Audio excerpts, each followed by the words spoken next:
नमस्कार साथियों, T for teacher के यूट्यूब चैनल पर आप सभी का हार्दिक स्वागत है। आज के इस वीडियो में हम शिक्षक भर्ती परीक्षा 2024 सामान्य हिंदी के 15 महत्वपूर्ण प्रश्नों को हल कर रहे हैं और ये सामान्य हिंदी का पार्ट नंबर 40वां है। तो चलिए बिना किसी देरी के आज के इस वीडियो को शुरू करते हैं।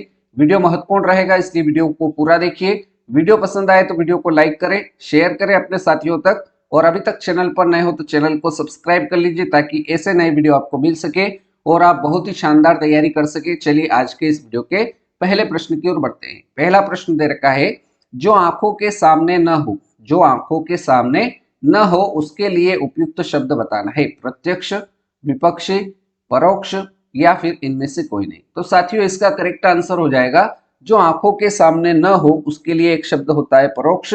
राइट आंसर आपका ऑप्शन सी के साथ रहेगा। अगर आपसे पूछा जाए जो आंखों के सामने हो उसके लिए एक शब्द क्या प्रयुक्त होता है, तो जो आंखों के सामने होगा उसके लिए एक शब्द प्रयुक्त होता है प्रत्यक्ष। ये चीज भी आपको नोट कर लेना है, जो आंखों के सामने हो उसको कहा जाएगा एक शब्द में प्रत्यक्ष। ठीक है, अगला प्रश्न देखते हैं। प्रश्न संख्या 2।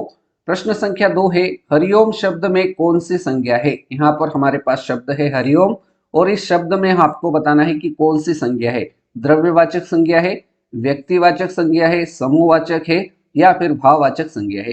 तो इसका करेक्ट आंसर हो जाएगा साथियों हरिओम किसी व्यक्ति का नाम है, इसलिए इसमें जो संज्ञा होगी वो व्यक्तिवाचक संज्ञा हो जाएगी। ऑप्शन बी आपका राइट आंसर रहेगा। अगला प्रश्न, प्रश्न संख्या 3। प्रश्न संख्या 3 कह रहा है, किसी कठिन शब्द को स्पष्ट करने के लिए किस विराम चिन्ह का प्रयोग होता है। प्रश्न दे रखा है, किसी कठिन शब्द को स्पष्ट करने के लिए किस विराम चिन्ह का प्रयोग होता है। कोष्टक का, निर्देशक चिन्ह का, विवरण चिन्ह का या फिर उप विराम चिन्ह का। तो राइट आंसर हो जाएगा किसी कठिन शब्द को स्पष्ट करने के लिए कोष्टक चिन्ह का उपयोग किया जाता है। राइट आंसर आपका ऑप्शन ए के साथ रहेगा। आगे बढ़ते हैं साथियों, प्रश्न संख्या 4।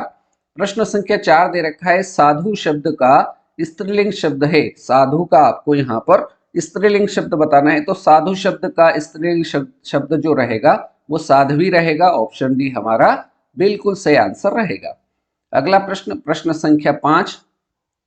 प्रश्न संख्या 5 है, कमजोर का समान अर्थ देने वाला शब्द है। यहाँ पर आपको 4 ऑप्शन दे रखे हैं, इनमें कमजोर शब्द का समान अर्थ देने वाला शब्द कौन सा है। बहादुर, होशियार, दुर्बल या कामचोर। तो कमजोर का समान अर्थ देने वाला शब्द दुर्बल है। राइट आंसर आपका ऑप्शन सी सही जवाब इस प्रश्न का रहेगा। अगला प्रश्न, प्रश्न संख्या 6। प्रश्न संख्या 6 है, भाषा बुद्धि का एक उपकरण है। भाषा बुद्धि का एक उपकरण है, यह किसने कहा है। अज्ञेय ने, ऑप्शन बी है निराला, सी है हजारी प्रसाद, डी है महात्मा गांधी। तो भाषा बुद्धि का एक उपकरण है, यह कथन कहा है अज्ञेय ने। करेक्ट आंसर इस प्रश्न का ऑप्शन ए के साथ रहेगा। आगे बढ़ते हैं साथियों, प्रश्न संख्या 7 की ओर। प्रश्न संख्या 7 है, घना। घना शब्द का विशेषण शब्द है। घना शब्द का आपको यहाँ पर विशेषण शब्द बताना है। घनाकार, घनघोर, घनी, घनयुक्त। घना शब्द का विशेषण शब्द हो जाएगा घनघोर। करेक्ट आंसर प्रश्न संख्या 7 का ऑप्शन बी राइट आंसर रहेगा। अगला प्रश्न, प्रश्न संख्या 8। मुद्री का तत्सम रूप है। मुद्री शब्द का आपको यहाँ पर तत्सम रूप बताना है। तो मुद्री शब्द का तत्सम रूप पूछा है, तो इसका करेक्ट आंसर हो जाएगा मुद्रिका। मुद्री शब्द का तत्सम रूप मुद्रिका। ऑप्शन डी आपका सही उत्तर रहेगा। आगे बढ़ते हैं प्रश्न संख्या 9 की ओर। प्रश्न संख्या 9 दे रखा है, निषेध शब्द का विलोम शब्द है। निषेध शब्द का आपको यहाँ पर विलोम शब्द पूछा है। विधि, स्वीकृत, निश्चित या फिर स्वीकार। तो निषेध शब्द का विलोम शब्द विधि हो जाएगा। करेक्ट आंसर आपका ऑप्शन ए सही जवाब रहेगा। आगे बढ़ते हैं प्रश्न संख्या 10 की ओर। प्रश्न संख्या 10 है, उसने चाकू से फल काटे। उसने चाकू से फल काटे, इसमें कौन सा कारक है। संप्रदान कारक, ऑप्शन बी है संबंध कारक, सी है अपादान कारक, डी है करण कारक।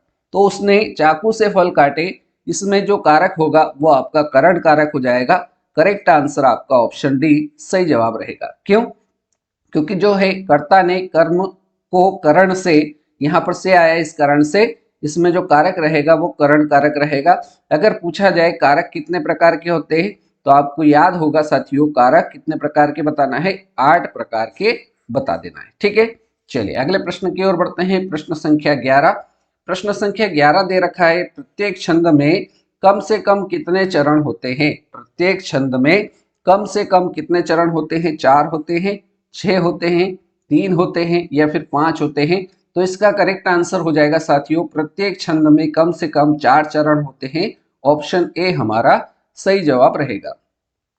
अगला प्रश्न, प्रश्न संख्या 12, स्वयंवर। स्वयंवर शब्द में कौन सा उपसर्ग प्रयुक्त है? यहाँ पर हमारे पास शब्द है स्वयंवर और इस शब्द में उपसर्ग बताना है। तो ये देखिए, यहाँ पर जो शब्द दे रखा है हमें स्वयंवर, इस शब्द में हमें उपसर्ग पूछा है, तो यहाँ इसका करेक्ट आंसर हो जाएगा ऑप्शन सी। स्वयं एक क्या है? उपसर्ग है, और वर एक शब्द है, इसके आगे स्वयं उपसर्ग लगा है, तो करेक्ट आंसर आपका ऑप्शन सी सही जवाब इस प्रश्न का रहेगा। अगला प्रश्न, प्रश्न संख्या 13। प्रश्न संख्या 13 में हमें दे रखा है, रिक्शा शब्द कैसा शब्द है? रिक्शा शब्द है जापानी शब्द है, पुर्तगाली शब्द है, तुर्की शब्द है या फिर चीनी शब्द है? तो याद रखना है साथियों, रिक्शा शब्द आपका जापानी शब्द है। करेक्ट आंसर आपका ऑप्शन ए सही जवाब इस प्रश्न का रहेगा। अगर आपसे पूछा जाए काजू शब्द किस भाषा का शब्द है, तो काजू शब्द याद रखना है साथियों, काजू शब्द आपका पुर्तगाली शब्द है। अगर पूछा जाए चाकू किस भाषा का शब्द है, तो चाकू आपका तुर्की भाषा का शब्द है। अगर पूछा जाए चाय किस भाषा का शब्द है, तो चाय आपका चीनी भाषा का शब्द है। ये चीजें भी आपको अपने नोट्स में नोट कर लेना है, ये शब्द, ये प्रश्न आपको परीक्षा में देखने को मिल सकते हैं। चलिए आगे बढ़ते हैं प्रश्न संख्या 14 की ओर। साहित्य में रस का क्या अर्थ होता है? साहित्य में रस का क्या अर्थ होता है? जूस होता है, आनंद होता है, प्रलय होता है या फिर प्रेम होता है? तो प्रश्न में पूछा है साहित्य में रस का अर्थ क्या होता है, तो साहित्य में रस का अर्थ आनंद होता है। विकल्प बी हमारा सही जवाब रहेगा। अब बारी है आज के इस वीडियो के अंतिम प्रश्न की, प्रश्न संख्या 15। प्रश्न संख्या 15 है, पापड़ बेलना। पापड़ बेलना इस मुहावरे का अर्थ क्या होगा? पापड़ बनाना, खाना बनाना, मुसीबत उठाना या फिर पतली रोटी बनाना? तो इसका करेक्ट आंसर हो जाएगा साथियों, पापड़ बेलना इस मुहावरे का अर्थ जो होगा वो होगा मुसीबत उठाना। ऑप्शन सी हमारे इस प्रश्न का बिल्कुल सही उत्तर हो जाएगा। तो इस प्रकार से साथियों आज के इस वीडियो में हमने शिक्षक भर्ती परीक्षा से संबंधित सामान्य हिंदी के 15 महत्वपूर्ण प्रश्नों को हल किया। उम्मीद करता हूं ये 15 प्रश्न आपको अच्छे समझ में आए होंगे। यदि आप वर्ग 3 की तैयारी कर रहे हैं तो अभी पात्रता परीक्षा के एडमिट कार्ड जारी हो गए हैं। आप ईएसबी की वेबसाइट पर जाकर वहां से अपने एडमिट कार्ड डाउनलोड कर सकते हैं। तो चलिए आज के इस वीडियो में इतना ही। आपने वीडियो को पूरा देखा उसके लिए बहुत बहुत धन्यवाद।